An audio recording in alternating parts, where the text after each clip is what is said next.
Hello and welcome to my first tutorial on this channel. Today I will go over my movement system in the game I'm working on. It's a space shooter in a way, so the player has no friction as he's floating around and motion gets added towards where the mouse is pointed. I'll go over two methods. The first method is the one I just explained, and the second one is kind of like similar to the game Asteroids, where you rotate the player with the arrow keys.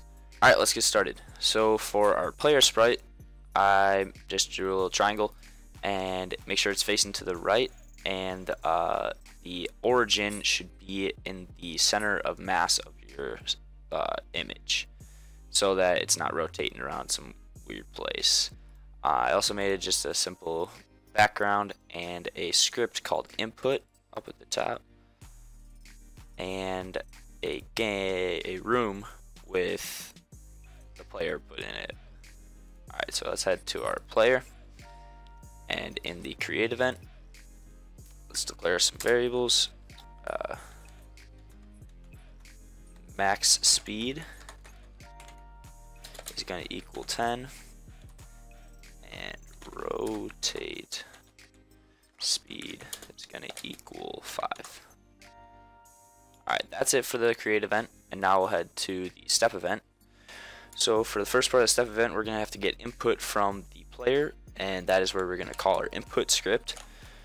Call it just like that, and then we'll head it into our input script. So this is going to be where you choose between two methods of input, either WASD or the arrow keys. I'm going to do WASD, but you could easily swap it out for the arrow keys.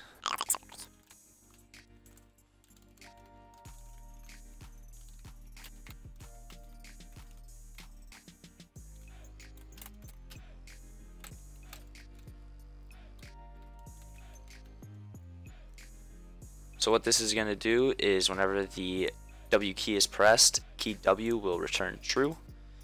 And we're going to be constantly checking that in the movement of the player.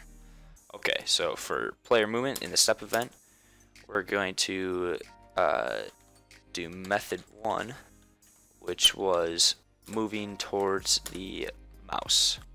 So one thing we want to do in method 1 is make sure that the image angle is always pointing towards the mouse. So do that with this function.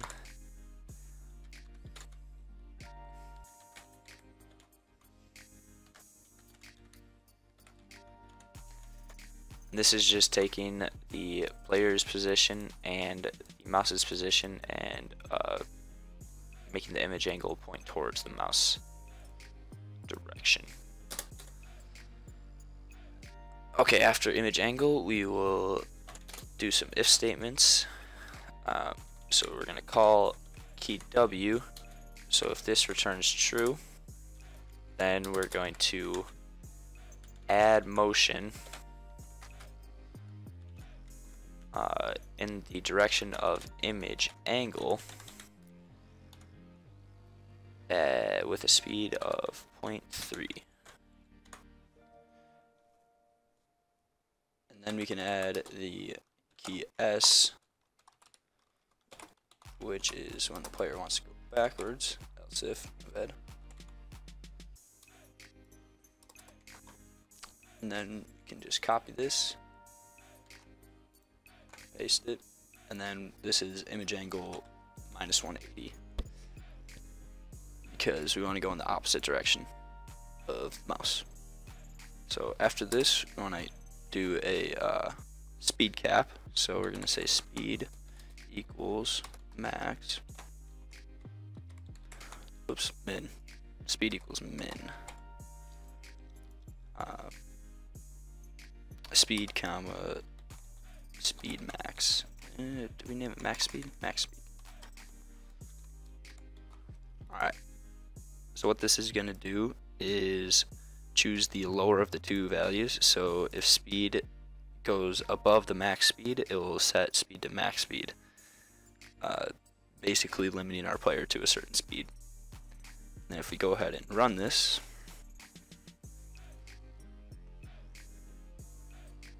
we can see that our player moves towards our mouse when we hold the W key, and away when it's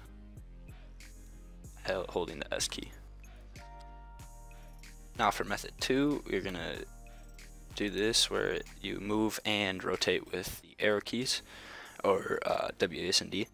So we can copy these two, and then paste them again underneath. So paste them twice, change this to A and this to D. But instead of the motion adds, we're going to put in some image angles. So image angle is going to plus equals rotate speed,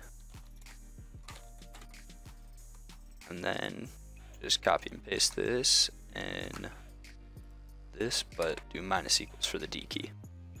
Now if we run this, we'll be able to move solely with the W, A, and D keys, and A and D will rotate left and right.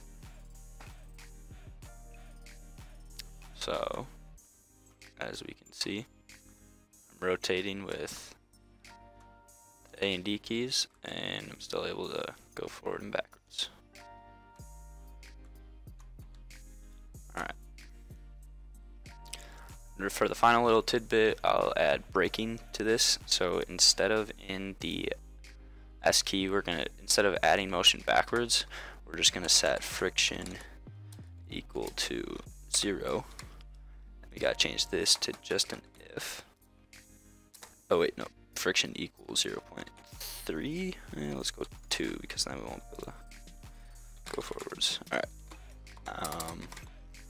And then else friction is going to equal 0. So if we go ahead and test this out, we're going to be able to do all the same functions like moving forward and rotating, but when we get going fast, we can hold the S key and it'll slow us down to a stop. Alright, that is it for this tutorial. If you enjoyed, please leave a like and leave a comment on what you want to see next in this new tutorial series. Till next time, peace.